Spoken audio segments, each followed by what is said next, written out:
and welcome to Life Deep Radio. I am your host, Dawn Mack, and so glad to be here with you this evening. It is, as I like to call it, Friday Eve. I don't refer to Thursday as Thursdays because the weekend is just around the corner and it's upon us, and I hope that you've had a wonderful week and that you're looking forward to a great weekend. I know that I am, and so very happy to have you with us. Thank you for joining us tonight. And we have got a guest tonight that I'm very, very excited about because in the first place, I'm such a big bookworm. I love to read. I love suspense novels. You know, I love a good book, as many of you do. And, of course, our guest is an author. And to give you a little background on her, she's an award-winning author and best-selling co-author with author Ted Dekker.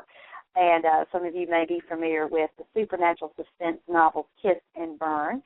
And her solo debut, Never Let You Go, ushered in a new brand of fiction, building on her work with Dekker that melds supernatural suspense with female-friendly relational drama. My kind of book.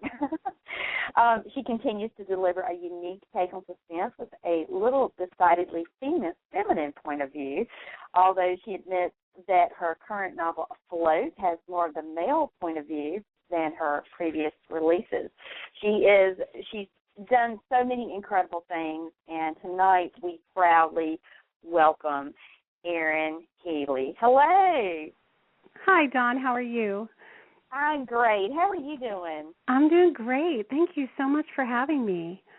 Well, thank you. I saw you come into the studio on the line before we went live, but it was just a few seconds before our British lady friend was announcing that the show was going to start. I was afraid that I could get caught in the throes of her crossfire of alerting us, so I apologize for not picking up.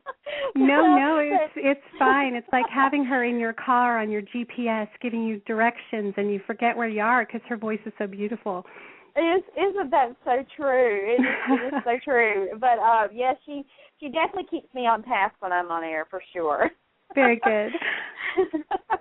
So I want to welcome you to our show, and thank you so much for being here. It's such an honor. I am a huge bookworm, as I was saying in the intro, and I love to read. And, of course, I'm in school right now, so a lot of my reading consists of college books that are boring, but I love a good suspense thriller. And the book that you have written, Afloat, is quite the book. And I want to talk a little bit about that. You know, you were an author long before you started writing your own novels. I mean, you co-authored with Ted Dekker, as I was saying. And talk a little bit about how that, you know, kind of all came to be for you.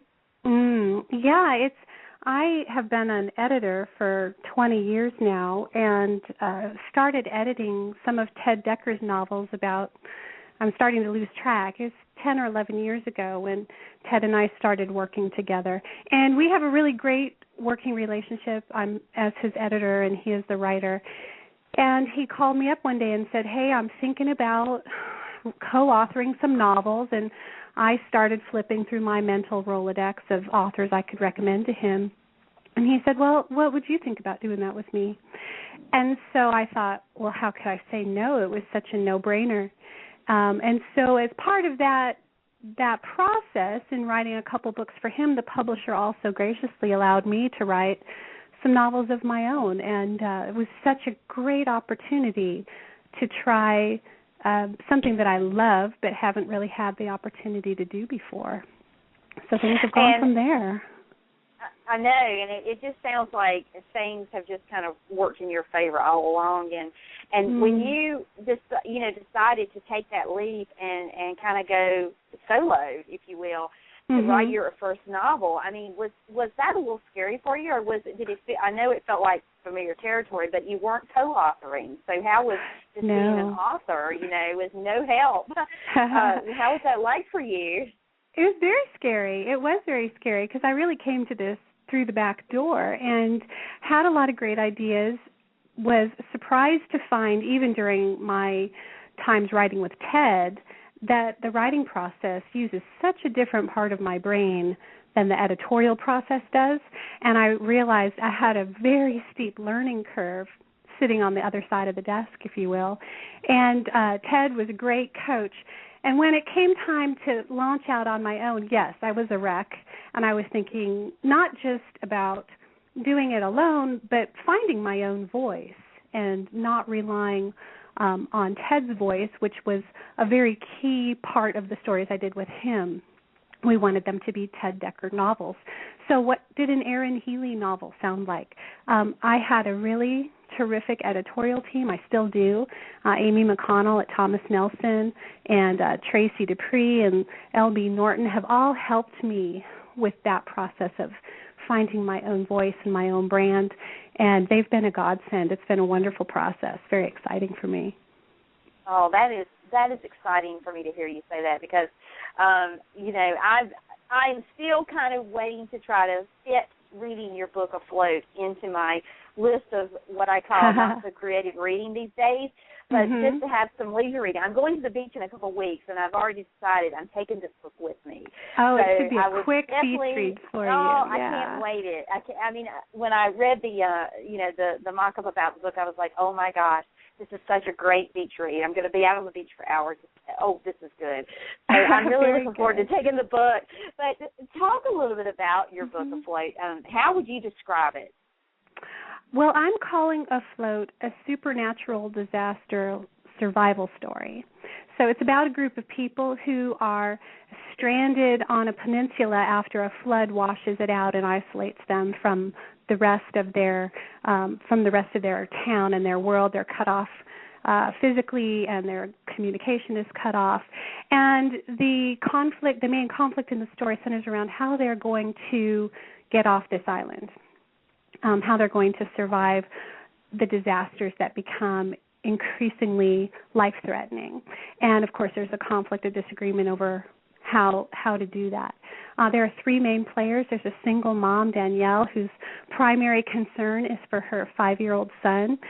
There's a businessman who's in charge of this. It's a condominium development that's being built on the peninsula, and the condominiums are floating on the water. It's a really fascinating kind of architecture to me that is real, rooted in nonfiction, both in places like Louisiana that are prone to flood and other areas like Japan and the Netherlands and the Scandinavian countries where they have really long coastlines and high populations. So the architecture caught my eye, and the architect is the third person in this novel. His name is Vance. So there's something of a love triangle going on here between these three characters. Everybody in the novel has some secrets that they've hidden from the others, and of course those are gradually exposed over the course of the novel. But it's really a novel about how we love well in crisis situations. Can we lay down our life for another person when our own skin's on the line? So there's a lot going on in this book. You know, that is so well put because, and I guess I have to ask you a question from a personal standpoint, and I kind of woke up literally a couple of years back, probably around 2007, 2008, with this idea that I felt like God had given me to write a book, and it was just kind of like a name popped in my head. Of course, it wasn't anyone I knew, of course, and coming up, you know, waking from sleep, I'm thinking, oh, was I dreaming, you know? But it kind of was one of those things where these thoughts started flowing, and I started putting it all down on the computer, and the next thing I knew, over the course of about 8 months, I had a book written. And it's never been published. It's kind of edited. But initially, you know, I wanted to make it, you know, a Christian fiction-type book. And, you know, and I've read so much Christian fiction, and it's all so good. And I guess my question for you, and there may be other aspiring authors, writers out there who maybe have thought about this as well, how do you know, you've got your secular fiction, you've got your Christian fiction, and how do you write a story that is, you know, like what you've described for your own story, and make it suspenseful, and it just works and happens without, you know, and you're able to leave out all the things that you find sometimes in the secular books, like, you know, the curse words and the inappropriate material and all these things. I feel like my book has a lot of those right things in it. But, you know, and then, I mean, how does that all happen? Because for me, it's been a work in progress and a lot of prayer over these years, you know. Yeah, that's such a million-dollar question, and I don't know if there is a clean-cut answer to it. Christian fiction today looks different from the way it did 40 years ago, and it looks different in the best of ways. It's much broader. There are many more categories of Christian fiction being published. The marketplace is such that we find readers in different ways than we did before, and what that means is that there's a place for almost every kind of Christian fiction, and so much of what a good Christian novel looks like really depends on the author's vision. I almost think that really the only criteria that matters anymore to call a book Christian is the author's personal values and the place from that they're writing from within the deepest part of themselves. I'll just say as an aside, there are probably some novels written by non-Christians that we might find to be deeply Christian in principle. But apart from those, Christian novels written for Christian readers by Christian authors, they could look like anything. Yeah, so I think that's a wonderful thing. I don't think that's terrible. I think that's a wonderful thing. Now, when you go talk to individual Christian book publishers in this industry, the best Christian publishers will have a much clearer answer for each of their authors about their expectation. This is how we define a Christian novel, and that's part of their job. Now, you're going to get a lot of different answers depending on who you go to. And then there's the self-publishing option, which also gives you even more options to create the novel that's really on your heart. So there's no formula to answer your question. I can't say if you do these 5 things, this is a Christian novel. That just doesn't exist anymore the way it did when Christian fiction started. Well, and you know, I'm glad that did really help me, believe it or not. You know, even though I know it's broad, but the whole, you know, the premise, I felt like God laid that on my heart. So naturally, my whole take was it's got to be in that realm because. But I wanted to write the book so that it appealed to the secular market. You know, so that there would, you know, you want it. You know, I didn't want it to just remain in the Christian market. I wanted to kind of go outside of that and reach that audience that really needs Christ. And so, you know, I started working with a friend of mine, and he, you know, he is one of the editors of the Houston Chronicle, and he, you know, was talking to me, and he said, well, you know, it depends on what your objective is. You know, if you want to try to sell millions and millions of copies, this is the route you're going to have to take. If you want to, you know, and but in my heart, I was just like, no, I don't care if I don't sell a copy. You know, if I can, my whole objective was if I can write this book and someone to Christ through reading the book, you know, where the book appeals and the story appeals, and they turn their lives over to Christ, then that's far better than selling millions of copies, you know. Yeah, it is, and I think those kinds of stories are they're very inspiring when we hear about them because they have happened. And I think the best thing a writer in your situation could do would be to find out as much as you possibly can about who your reader is. And don't just write a story, but write the story for a person. And in your mind, try to think of who this person is. Do they know Christ? What has their encounter with Christians been? What stories do they love to read? Go read those stories. Try to figure out how you can communicate with that person through your story. Because there's a connection point, right? A story isn't just an end unto itself. I don't think a story matters unless it does connect with another person. I mean, you know, if you don't want it to connect, well, that's your prerogative as an artist. But as Christians, we want the connection. We want to, like you said, speak truth to other people, and so we have to know who we're speaking to. For sure.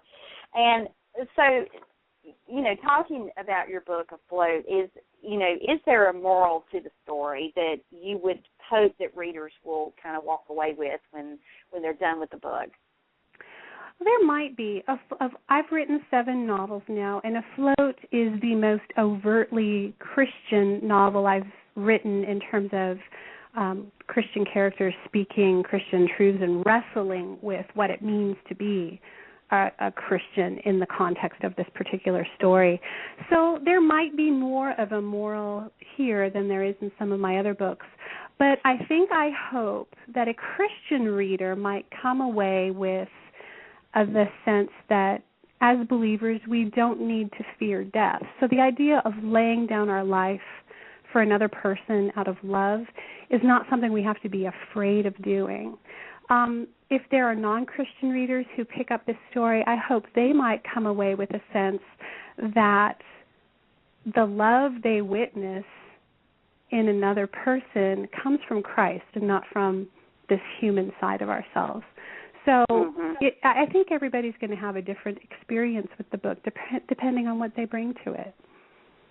Well, and my thought was non-Christians may actually question, really is there more to life after dying, whereas in some respects they just kind of say, okay, you die, that's it. But this may make them rethink that and look at it from a completely different perspective, It's possible. I never know how a person's going to read the words I wrote. All of my novels carry through them this idea of a supernatural reality. And I write, that's the one constant through all they're all so different. Somebody said to me just yesterday, boy, you sure don't write in a groove, meaning the stories themselves are very unpredictable from one story to the next. I don't write to formula.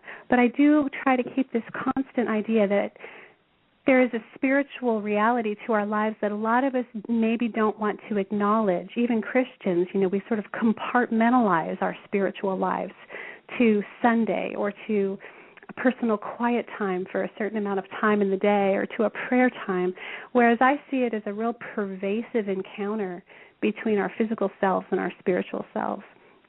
And I write about that symbolically in my stories. So I hope that constant theme might be attractive to some people. Well, of all the genres that you could have, fallen into or taken up to write stories, how did you kind of choose the supernatural, suspense genre? I don't know. I think some of it has to do with my connection with Ted. His stories are way out there in terms of his capacity for imagination. He has such a fabulous imagination. And so making the leap to supernatural from his stories, it just wasn't that big of a stretch. There was a really nice continuity there. I think another reason is just personally that's what fascinates me. I'm very fascinated in this idea of a spiritual thread through our lives that we don't see, it's invisible, but we know it's real and we can't measure it or examine it scientifically, which is how we like to evaluate truth in our culture in our day. So I'm very, very intrigued by it. And I do believe it's real. Personally, I was raised in a Pentecostal church where that is almost second nature. It's taken for granted that the spiritual dimension of our lives is as real as the physical one. And I find that not all Christians embrace that notion. So it's a personal fascination for me.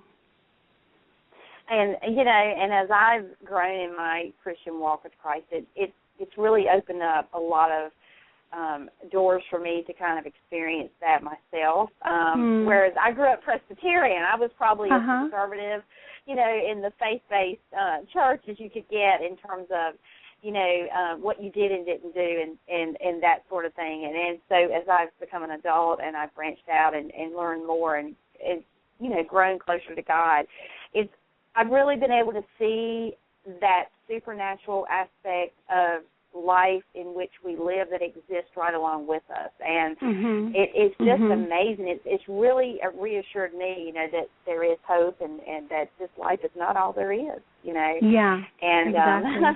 That's an amazing thing. Because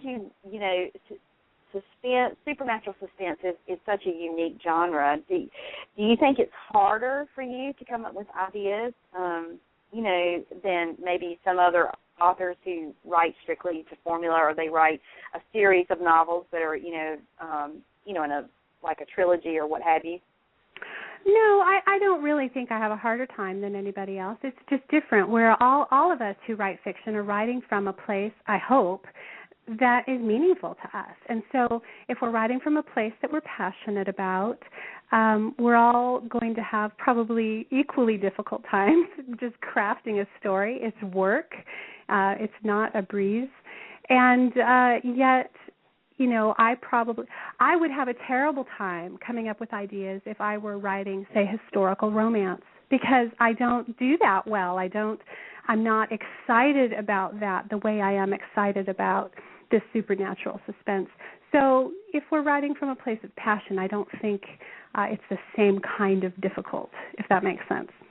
And well, let me ask you. You know, I've often heard, and I've experienced it myself with writing my book. But you know, do you experience writer's block when you're, you know, in the midst of writing a story, or does it kind of just flow? In other words, how do you write? Because from my perspective, my writing would come in spurts. It would be like an urge, and I'd just have to sit down and type until I had nothing else left. And then I'd go off and do my thing, and it'd come again. So what do you, I mean, how does it all happen for you? I do experience writer's block from time to time, and yet, you know, some days I sit down and words and ideas come easily. Other days I sit down and I'm like, I have an hour and a half to put something on the paper. What? And I just have to force myself to keep the momentum going, even if I end up throwing the idea out later. I think the creative process is very different for each individual. It's unique to the artist. And, you know, there are those of us, like, I write full-time. It's my profession. I also have a family with 2 children and a lot of life happening, so sometimes I feel like I'm just writing in the margins of my life. I don't have hour upon hour to, you know, I don't have a cabin in the woods where I can go run away. So we do what we can with the time that we have. And there are, you know, if you're really committed to putting the story down, it will happen. It will happen. You do have to make space for it. That's been the biggest thing for me. You make space, and you stay disciplined and focused, and it will come.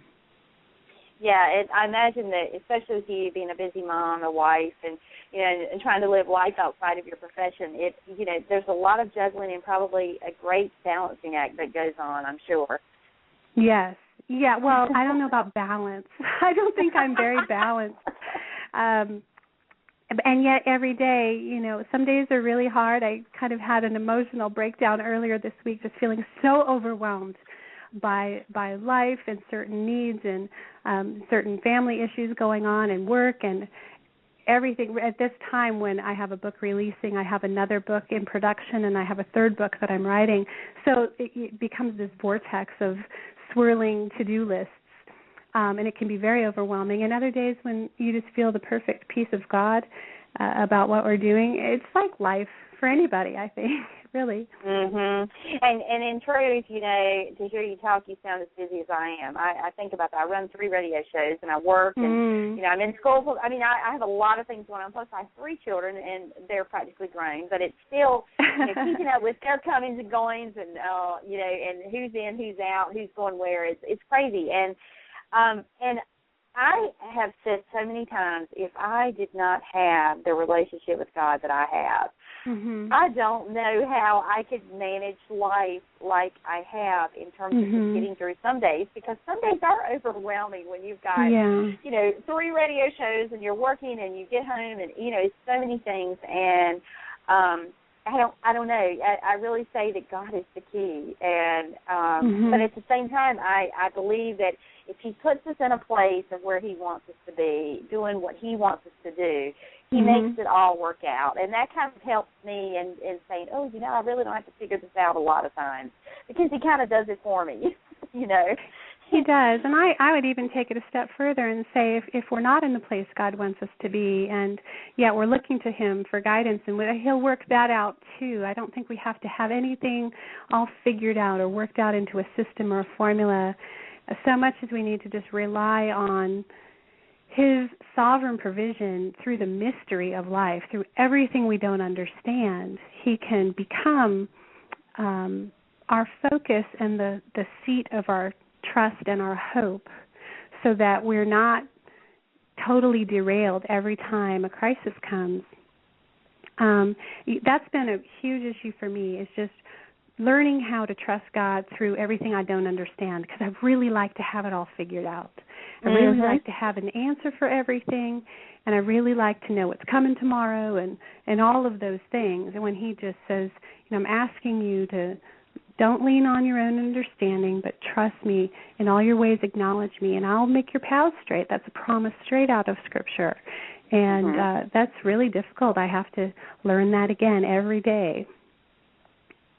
Yeah, and I think it's very hard for a lot of people because we, a friend of mine was just kidding me the other day saying, when I pray sometimes to God and I'm talking to him about, things going on, but she says, I'm so bad sometimes about giving him pointers. Okay, here's what's going on, but, if you do this, and I think it's human nature. We want to try to figure things out. We want to know what's ahead of the curve so that we kind of have a heads up, so to speak. But that's, really, realistically, if we knew everything there was to know, we would never rely on God for anything. We would never go to him for anything.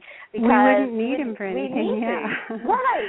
So, that is the huge, big mystery of life is that he doesn't reveal everything. But it's interesting when things happen and we say, well, I don't really understand why this happens or that happens. But then you travel down the road a little bit and, in the journey with him and you look back and you go, oh, it makes sense now. And it's just God's timing. It's so perfect. And, in the moment that we are crying out to him for an answer for something and he doesn't reveal it, that's when he's wanting us to have our patience and understanding that doesn't make sense and peace because the answers will come. Maybe not in our time, but always in his, Well, and if I can tie that real quickly back to Afloat, there's so many characters in my book who are wrestling with wisdom for what to do. What is the wise thing to do in this situation? And there's so many mistakes that could be made, so much doubt over, well, I should do this or I should do that. We should sit here and wait for rescue, or we should launch out into the darkness and try to save ourselves, even though there's so much risk. And these are, I really ask these kinds of questions. So much of my novels are about me working out my own faith questions through a story.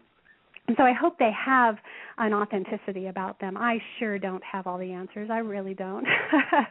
But I love to talk about the questions, really do. So I hope that comes through in Afloat and in all my other novels as well. Yeah, and to kind of tie into that as well, a lot of authors will kind of put a lot of themselves or part of themselves into the books that they write. And what parts of you, your characteristics, your makeup are in Afloat? Well, probably number one is the question, the wrestling with wanting to. Some days I get up and I think, all I want to do, Lord, is what pleases you today. What will please you? And sometimes even the answer to that question feels evasive or elusive. So there's a lot of that questioning that goes into the books with me. Also, I told you I'm a mom. I'm a really fretful mom. There's Danielle as a mother. A lot of her wrestling, her protectiveness, her fears, those come from me. You'll see me in her. And also in, some of her selfishness. She does some things that are really stupid because she thinks they're good for her kids, for her boy. And, gosh, how many times have I done that? You just go, I wish I'd had hindsight before I did that. But it's true to life, I believe. We make mistakes sometimes. Oh, yeah. And mercy covers that. Yes, he does. And I've often said, especially when I was writing my book, I found as I go back and read it, I would automatically say, gosh, there's that main character is so much like me. I never knew I was like this. This is crazy. But it's amazing the things you learn about yourself, especially if you're into writing and you're putting stuff down and you go back and read it later, and it really is revealing, oh, yeah. And, those questions you may have about yourself or about a situation, if you're putting it down on paper or on the computer, it's amazing the revelations you can make of, what you put out there. And I've often said that, God uses, I think, writing a lot of times as a vehicle through which he speaks. And I know in my own personal experience, I feel like I'll go back and read something I've written, and I'm like, I honestly can't believe I just wrote that. And the only thing I can attribute to is it came from God, because left to my own devices, I don't know that it would have been that well said or that well orchestrated. You know, I just, that's just kind of my premise, because I don't believe humanly I would be that good or could get it out that way without some help. So, you know, I definitely owe it all to him. But, yeah, I think it really does, what we're able to kind of glean from what we read, what we write, really does help sometimes. To me, it's a lot like journaling, you know. Yeah, it can be. I think any person, even those who are not writers, if you believe God speaks to you and you listen for His voice, He will speak to you. The Scripture says, you know, those who know me know my voice.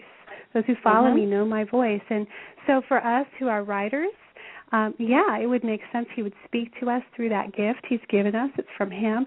But, my goodness, I think anybody else in any other walk of life will find God speaking to them through the people He's put in their lives, through the Scripture when they read it, through the messages given to us, through books, and through other kinds of vehicles. I mean, there's just endless ways that God speaks to His people. So that's wonderful, I think. Oh, yeah, and it's really up to us to decide to listen and to try and hear His voice. And, you know, and a lot of people miss it. They miss that He is speaking to them, and, you know, and it really is a still, small, quiet voice, you know, and really is that simple. But, well, I cannot wait to read your book. My vacation is in a couple of weeks, so I'm looking very forward to that, but I'm looking forward to just having a good book to read on the beach. So I'm definitely going to give you some feedback and let you know. Please just from what I've read, it sounds like it's going to be a great read. I can't wait. Well, I hope you enjoy it. I work really hard to write stories that are easy to read, quick page turners, but have some substance to them. And so I hope that satisfies. Oh, it will, most definitely. So thank you so very much for being our special guest tonight and taking time away. I know you've been incredibly busy of late with promoting the book, but thank you for giving us some of your time. We so appreciate it. Well, Dawn, thanks for having me. And if I can, I just want to tell your listeners that I love to interact with readers. My website is www.erinhealy.com. It's ERINHEALY. And there are links on that website page to my Facebook and Pinterest and Twitter and all those different ways that I could interact with readers. So I would love to hear what people think of the book and just interact. So it would be great. And we have your website linked to our website, lifebeatsradio.com. Right.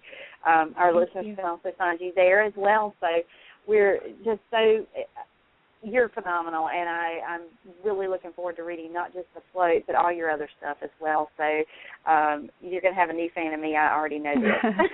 Well, thank you, Dawn, and I wish you all the best with your own book. And, the timing of that, getting that published. Thank you so very much. Well, I do appreciate your time, and God bless you and what you're doing, and best wishes moving forward. Thank you so much. All right, take care and have a great night and a great weekend. Bye-bye. Bye-bye. Erin Healy, ladies and gentlemen, and she is the author of Afloat, and if you've read the book, please let her know. I am looking forward to reading the book. I love suspense thrillers anyway, be it a movie, but especially in a fiction novel.